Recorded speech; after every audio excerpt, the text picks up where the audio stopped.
आप सभी को वट सावित्री व्रत की बहुत बहुत शुभकामनाएं। आज इस वीडियो में हम जानेंगे कि वट सावित्री का व्रत इतना महत्वपूर्ण क्यों है, ये किस दिन पड़ेगा और इसकी शुभ मुहूर्त क्या रहेगा।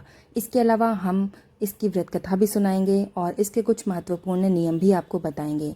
तो चलिए वीडियो को शुरू करते हैं। वीडियो शुरू करने से पहले अगर आपने हमारा चैनल नहीं सब्सक्राइब किया है तो प्लीज़ हमारा चैनल सब्सक्राइब कर लीजिए।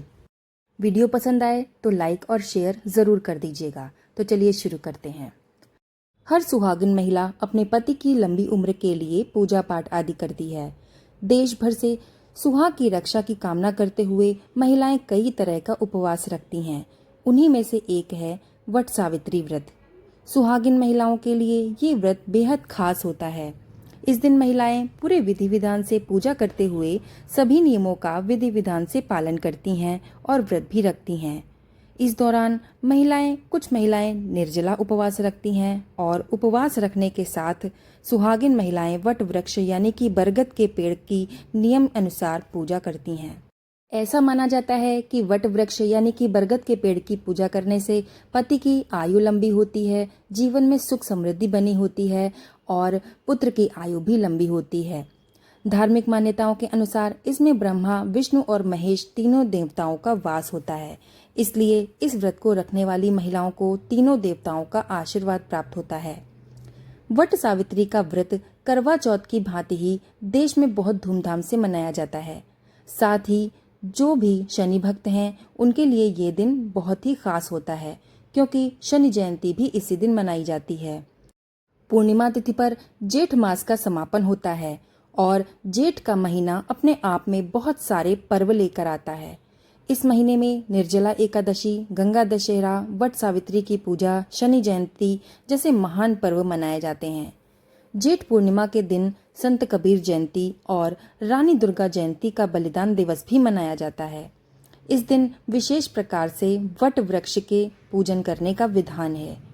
वट वृक्ष के पास बैठकर स्त्रियां पूरे विधि विधान से इस दिन पूजा करती हैं। इस दिन सत्यवान और सावित्री का पूजन किया जाता है।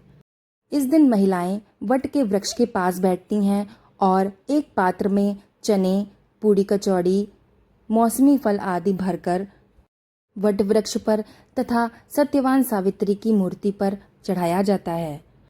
इसके बाद इन पर सुगंधित फूल और अक्षत आदि अर्पित किया जाता है। इसके बाद वट वृक्ष की कच्चे सूत से 7 बार परिक्रमा की जाती है। आप इस परिक्रमा को 108 बार भी कर सकते हैं। आप में जितनी सामर्थ्य हो आप उतनी परिक्रमा आप कर सकते हैं, लेकिन कम से कम 7 बार इसकी परिक्रमा आपको अवश्य करनी चाहिए। कुछ स्थान पर ये व्रत अमावस्या को मनाया जाता है और कुछ स्थान पर ये व्रत पूर्णिमा को मनाया जाता है। जहाँ पर अमावस्या को ये व्रत किया जाता है उसे वट सावित्री व्रत कहा जाता है और पूर्णिमा के दिन जो ये व्रत किया जाता है उसे वट पूर्णिमा व्रत कहा जाता है। दोनों ही व्रत समान होते हैं, इनकी पूजा विधि भी समान होती है, दोनों में कोई भी अंतर नहीं होता है। कुंवारी कन्याएं भी इस व्रत को अच्छा और सुयोग्य वर पाने के लिए कर सकती हैं। वट वृक्ष का अपने आप में ही बहुत बड़ा महत्व होता है। कहा जाता है कि वट वृक्ष में सावित्री ने अपने पति सत्यवान के मृत शरीर को अपनी जटाओं के घेरे में सुरक्षित रखा था, ताकि जंगली जानवर उसके शरीर को कोई भी नुकसान न पहुंचा सकें।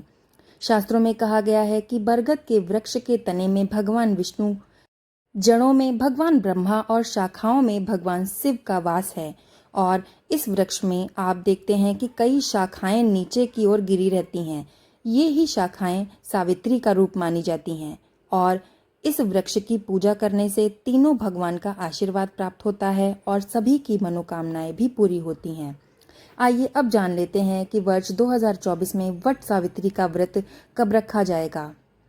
जेठ अमावस्या की तिथि प्रारंभ हो रही है 5 जून को दिन बुधवार शाम 7:56 पर और अमावस्या तिथि की समाप्ति होगी 6 जून 2024 दिन गुरुवार शाम 6:08 पर। तो वट सावित्री का व्रत उदया तिथि के अनुसार 6 जून 2024 दिन गुरुवार को रखा जाएगा। 6 जून को जो सूर्योदय का समय होगा वो होगा सुबह 5:07 पर और सूर्यास्त होगा शाम 6:46 पर। राहु काल का समय होगा 6 जून को दोपहर 1:39 से दोपहर 3:21 तक। राहु काल का समय अशुभ माना जाता है, इसलिए इस दौरान कोई भी शुभ काम नहीं करने चाहिए।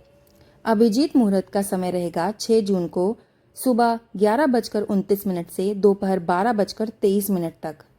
6 जून को वट सावित्री का व्रत किया जाएगा और 21 जून को पूर्णिमा का व्रत किया जाएगा। हिंदू धर्म में अमावस्या की तिथि और पूर्णिमा की तिथि दोनों का ही विशेष महत्व माना गया है। 6 जून को अमावस्या की तिथि भी होगी। अमावस्या की तिथि के दिन गंगा स्नान करना, दान पुण्य करना आदि बहुत ही महत्वपूर्ण माने गए हैं। अमावस्या का जो दिन होता है उस दिन पितरों को प्रसन्न करने के लिए भी बहुत अच्छा दिन माना गया है। इस दिन अपने पितरों के निमित्त श्राद्ध, दान, तर्पण आदि कार्य का विशेष महत्व माना गया है। चलिए अब आपको सुनाते हैं वट सावित्री व्रत की कथा। कथा के अनुसार प्राचीन काल में मध्य प्रदेश में पशुपति नाम का एक राजा हुआ करता था। वो बहुत ही धर्मात्मा, ब्राह्मण और बहुत ही सत्यवादी और जितेंद्रिय था। उन्हें हर प्रकार का सुख था, लेकिन फिर भी वो बहुत दुखी थे और उनके दुख का ये कारण था कि उनकी कोई भी संतान नहीं थी। इस कारण उन्होंने संतान प्राप्ति की कामना से 18 वर्षों तक कठोर तपस्या की और इस तपस्या के परिणाम स्वरूप उन्हें एक तेजस्विनी कन्या की प्राप्ति का वरदान मिला। राजा की बड़ी रानी के गर्भ से एक सुंदर कन्या ने जन्म लिया। राजा ने कन्या का नाम सावित्री रखा था। राजकन्या शुक्ल पक्ष के चंद्रमा की भांति दिनों दिन बढ़ने लगी। धीरे धीरे उसने युवावस्था में प्रवेश किया। उसके रूप लावण्य को जो भी देखता था उस पर मोहित हो जाता था। जब राजा के विशेष प्रयास करने पर भी सावित्री के योग्य कोई वर नहीं मिला तो उन्होंने एक दिन सावित्री से कहा कि बेटी, अब तुम अपने आप ही अपने विवाह योग्य वर को तलाश करो। अपने पिता की ये आज्ञा स्वीकार कर सावित्री योग्य मंत्रियों के साथ सोने के रथ पर बैठकर यात्रा करने निकल पड़ी। कई दिनों तक ऋषियों के तपोवन में भ्रमण करने के बाद वो अपने अनुकूल वर को चयन करके जब वो राजमहल लौटी तो वहां उसने अपने पिता के साथ देवर्षि नारद को बैठे हुए देखा। उसने दोनों के चरणों में श्रद्धापूर्वक प्रणाम किया। महाराजा अश्वपति ने सावित्री से उसकी यात्रा का समाचार पूछा। सावित्री ने कहा, पिताजी, मैंने अपने वर का चयन कर लिया है। वे अपने माता पिता के साथ वन में निवास करते हैं, जो महाराज द्युम्नसेन के पुत्र सत्यवान हैं और सर्वदा मेरे योग्य हैं। मैंने मन ही मन उनको अपना पति चुन लिया है। तब नारद जी ने सावित्री की ये सारी बातें सुनी तो राजा से बोले कि राजन, सावित्री ने बहुत ही बड़ी भूल कर दी है। सत्यवान के पिता शत्रुओं के द्वारा राज्य से वंचित हो गए हैं, वन में तपस्वी का जीवन जी रहे हैं और अंधे हो चुके हैं। सबसे बड़ी कमी ये है कि सत्यवान की आयु अब केवल 1 ही वर्ष की बची है। नारद जी की बात सुनकर अश्वपति बहुत चिंतित हो गए। उन्होंने सावित्री से कहा कि सावित्री बेटा, अब तुम फिर से यात्रा करो और किसी दूसरे योग्य वर का चुनाव करो। सावित्री सती थी। उसने दृढ़ता से अपने पिताजी से कहा कि पिताजी, सत्यवान चाहे अल्प आयु हो या दीर्घ आयु, अब तो वो ही मेरे पति हैं। अब मैंने एक बार उन्हें अपना पति स्वीकार कर लिया है। अब मैं किसी दूसरे पुरुष को स्वीकार नहीं करूंगी। सावित्री का निश्चय जानकर महाराज अश्वपति ने उनका विवाह सत्यवान से कर दिया। धीरे धीरे वो समय आ पहुंचा जिस दिन सत्यवान की मृत्यु निश्चित थी। सावित्री ने उस दिन के 4 दिन पहले से ही निराहार व्रत करना शुरू कर दिया। पति व सास ससुर की आज्ञा से सावित्री भी उस दिन अपने पति के साथ जंगल में फल फूल और लकड़ियां लेने के लिए गई। अचानक से लकड़ी काटते समय सत्यवान के सिर में भयंकर दर्द होने लगा। पेड़ से नीचे उतरकर वो पत्नी की गोद में लेट गया। तब वहां सावित्री को लाल वस्त्र पहने विचित्र आकृति वाला एक पुरुष दिखाई पड़ा। वो साक्षात यमराज थे। उन्होंने सावित्री से कहा कि तेरे पति की आयु अब समाप्त हो गई है, इसलिए मैं इसे लेने आया हूँ। इतना कहकर यमराज ने सत्यवान के शरीर से एक सूक्ष्म जीव को निकाला और उसे लेकर दक्षिण दिशा की ओर चल दिए। सावित्री भी यमराज के पीछे पीछे चली। उन्हें आता देख यमराज ने उसे लौट जाने का आदेश दिया। इस पर वह बोली कि महाराज, जहाँ पति वहीं पत्नी, यही धर्म है, यही मर्यादा है। पतिव्रता नारी मरणोपरांत भी अपने पति का साथ देती है। उसकी बात सुनकर यमराज गुस्से से बोले कि तुम अब वापस लौट जाओ। उसकी बात पर सावित्री ने कहा कि जहाँ मेरे पति रहेंगे मुझे उनके ही साथ रहना है, यही मेरा धर्म है। यमराज ने उसे बहुत दैवीय विधान समझाया, परंतु वो नहीं मानी और उनके पीछे पीछे ही चलती रही। उसकी निष्ठा और पति परायणता को देखकर यमराज बोला कि पति के प्राण तो मैं नहीं लौटा सकता, लेकिन तुम कोई अन्य वर मांग लो। तब सावित्री बोली कि मेरे सास ससुर वनवासी हैं, अंधे हैं, आप उन्हें दिव्य ज्योति प्रदान करें। यमराज ने कहा, तथास्तु, ऐसा ही होगा, अब तुम लौट जाओ। यमराज की बात सुनकर उसने कहा कि भगवान, मुझे अपने पति देव के पीछे पीछे चलने में कोई परेशानी नहीं है। पति के पीछे चलना ही मेरा कर्तव्य है, मेरा स्त्री धर्म है। और फिर वो उनके पीछे पीछे चलने लगी, आगे आगे यमराज, पीछे पीछे सावित्री। और ये देखकर यमराज उसे गुस्से से देखकर बोले कि तुम मेरी बात मान लो और चली जाओ। लेकिन जब सावित्री तब भी नहीं गई, तब यमराज बोले कि ठीक है, तुम मुझसे एक और वर मांग लो और चली जाओ। तब सावित्री बोली कि हमारे सास ससुर का राज्य उनसे छीन लिया गया है, उसे पुनः प्राप्त कर सकें ऐसी कृपा आप मुझ पर कीजिए। तब यमराज ने उससे फिर कहा कि तथास्तु, और सत्यवान के प्राण लेकर आगे चलने लगे। तो फिर से सावित्री उनके पीछे पीछे चली आ रही है। तब यमराज ने कहा कि एक आखिरी बार मैं तुमसे कहता हूँ कि तुम लौट जाओ और पति के प्राणों के अलावा तुम्हें जो कुछ भी मांगना है मांग लो, ये आखिरी बार मैं तुमको दे देता हूँ, चुपचाप लौट जाओ इसके बाद।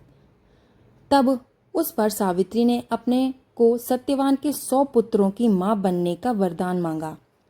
यमराज ने परेशान होकर बिना ध्यान दिए हुए तथास्तु कहकर आगे चल दिए। सावित्री फिर उनके पीछे पीछे चलने लगी और उसके इस कृत्य से यमराज आग बबूला हो उठे और पूछने लगे कि क्या हो गया। तभी यमराज को क्रोधित होते देखकर सावित्री ने उन्हें दोनों हाथों से नमन करते हुए कहा कि हे महाराज, आपने मुझे 100 पुत्रों की मां बनने का आशीर्वाद तो दे दिया, लेकिन मैं बिना पति के मां कैसे बनूंगी?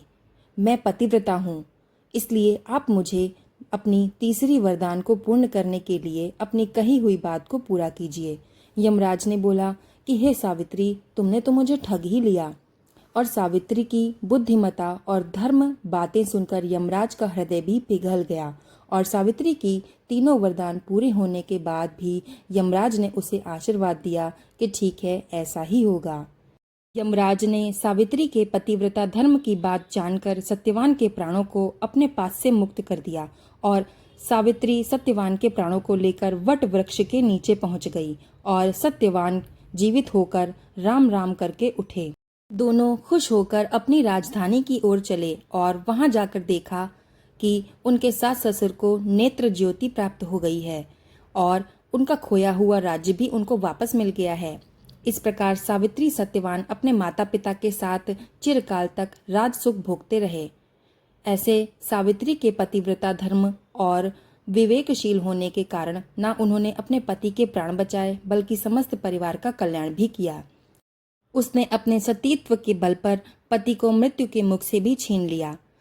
तो जो भी स्त्रियां वट सावित्री का व्रत रखती हैं तथा इस कथा को सुनती हैं या पढ़ती हैं, उनके सभी वैवाहिक जीवन या फिर जीवन साथी की आयु पर कभी भी किसी प्रकार का कोई संकट नहीं आता है और जो भी संकट आता है वो टल जाता है।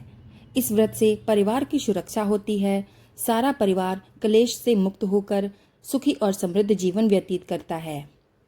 ऐसा माना जाता है कि इस व्रत में पूजा में भीगे हुए चने जरूर अर्पित करने चाहिए, क्योंकि कहा जाता है कि यमराज ने चने के रूप में सत्यवान के प्राण सावित्री को दिए थे और सावित्री चने को लेकर सत्यवान के शव के पास आई और चने को सत्यवान के मुख में रखा था। इससे ही सत्यवान जीवित हो उठे। तो आज का वीडियो यहीं समाप्त होता है। धन्यवाद।